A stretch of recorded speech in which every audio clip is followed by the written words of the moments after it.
Victor Hugo est le chef de file du romantisme au XIXe siècle. Il est connu pour ses romans comme Les Misérables, pour ses pièces de théâtre comme Hernani, et pour ses recueils de poésie. D'ailleurs, en 1856, il publie Les Contemplations alors qu'il est en exil. Dans le poème Réponse à un acte d'accusation, il revient sur le rôle qu'il a tenu lors d'une querelle littéraire qu'on a appelée la bataille d'Hernani, en référence à sa pièce qui fit scandale en 1830. Alors, nous allons nous demander comment, dans ce poème, Victor Hugo revient sur le rôle libérateur qu'il a eu en poésie à l'époque, et on voit bien que le texte se structure en deux temps. On a d'abord une évocation de l'état de la littérature lorsque Victor Hugo est sorti du collège, et ensuite, à partir de Alors Maigangevin, on a le rôle libérateur qu'il a pu tenir. Je vais lire le début de l'extrait. La poésie était la monarchie, un mot était un duc et père ou n'était qu'un grimaud. Les syllabes, pas plus que Paris et que Londres, ne se mêlaient. Ainsi marchent sans se confondre, piétons et cavaliers traversant le Pont-Neuf. La langue était l'État avant 89. Les mots bien ou mal nés vivaient par quais en caste, les uns nobles hantant les Phèdres, les Jocastes, les Méropes ayant le décorum pour loi, et montant à Versailles au carrosse du roi.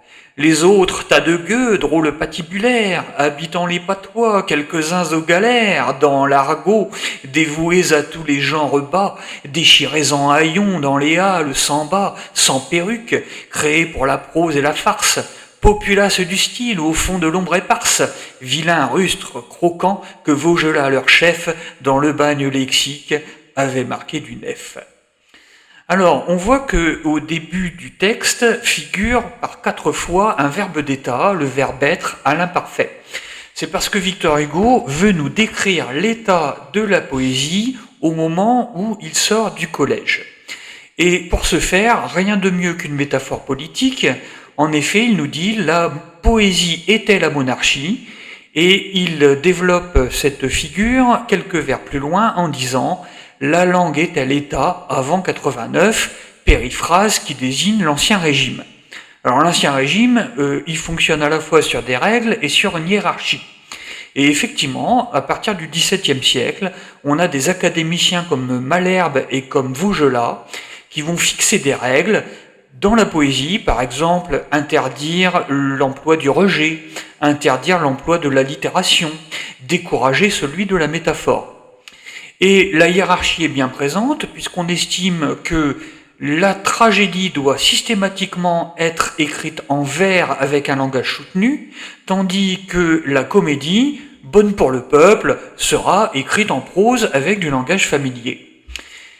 C'est pourquoi Victor Hugo emploie ici des antithèses pour montrer que le langage soutenu et le langage familier ne se côtoient pas, sont dans deux genres différents, et ils sont aussi irréconciliables que ces deux villes ennemies que sont Paris et Londres. Alors souvent l'antithèse se double d'une personnification.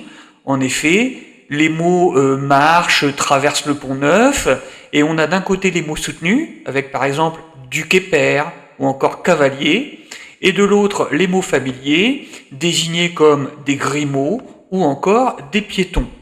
L'image du Pont-Neuf est intéressante puisque sur ce pont il y a des passages piétons, ce qui permet effectivement à ces deux types de populations de ne pas se côtoyer.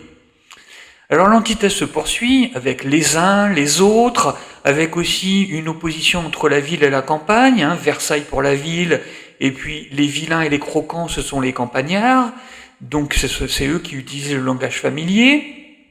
Mais on note au passage que ce qui s'applique à la poésie s'applique inévitablement à la tragédie, et c'est évoqué avec des héroïnes célèbres, par exemple la Phèdre de Racine, Jocaste, c'est la mère d'Oedipe, mais on sent le ton moqueur de Victor Hugo, parce que il sait bien que dans la tragédie, il y a des règles à respecter, la règle des 3 unités, la règle de bienséance, mais lui ne les applique pas.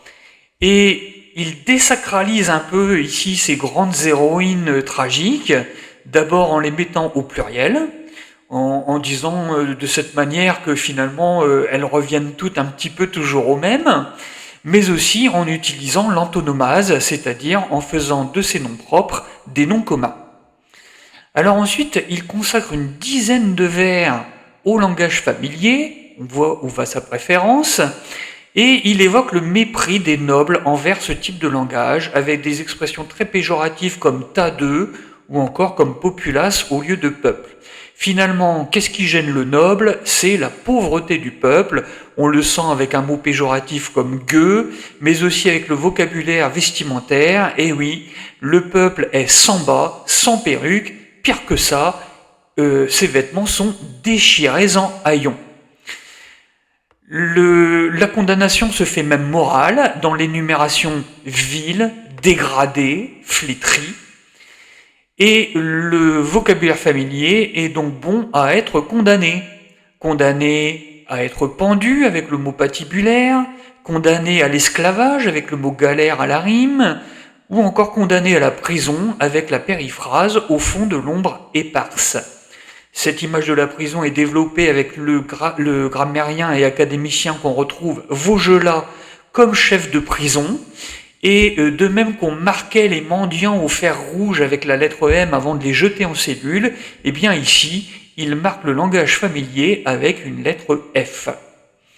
Finalement, ce vocabulaire familier ne peut plus se réfugier que dans un certain type de langage, le langage régional, le patois, le langage des brigands, l'argot, le langage commercial, les halles, mais aussi les genres considérés comme bas, que sont la prose et la farce.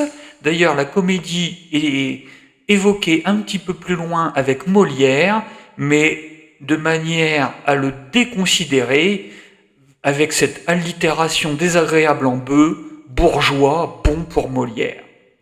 D'autres auteurs, mais cette fois-ci des auteurs de tragédie, vont être évoqués ensuite, Racine, Corneille et Voltaire. Alors parmi les trois, il y en a deux qui suivent scrupuleusement les règles, la règle des trois unités, et on en a un qui prend des libertés, c'est Corneille. Donc on devine lequel préfère Victor Hugo.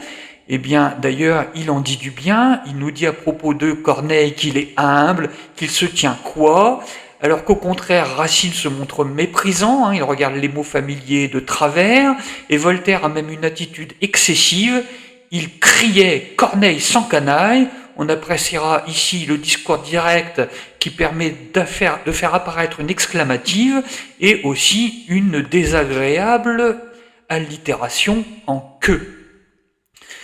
Corneille avait lui aussi eu au XVIIe siècle une querelle littéraire qu'on a appelée la querelle du Cid, et donc logiquement Victor Hugo avec sa bataille d'Hernani se sent un peu comme le successeur de Corneille. On en arrive ensuite au rôle qu'a tenu Victor Hugo. Il dit « Alors, brigand, je vins ». Alors, brigand, Hernani est un brigand, donc Victor Hugo s'assimile au héros de sa pièce, et il parodie ici un vers célèbre, « Alors, Malherbe vint », un vers de Boileau. Sauf que Malherbe était venu au XVIIe siècle pour fixer des règles. Et là, visiblement, Victor Hugo est là pour tout bouleverser.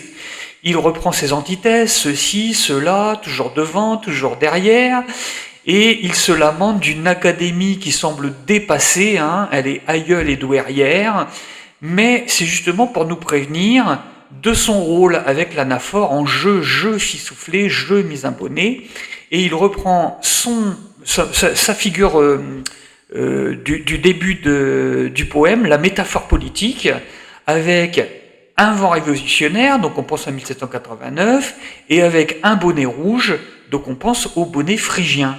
Et comment conclut-il? Eh bien par un parallélisme et une antithèse, en disant, et une anaphore d'ailleurs de plus de mots sénateurs, plus de mots rhéturiers.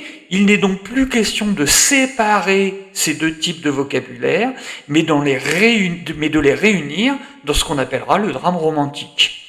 En conclusion, on peut dire que c'est essentiellement par la personnification des mots, par le jeu des antithèses, mais aussi par la métaphore politique, que Victor Hugo parvient ici à nous montrer comment il est venu bouleverser le paysage littéraire de son époque.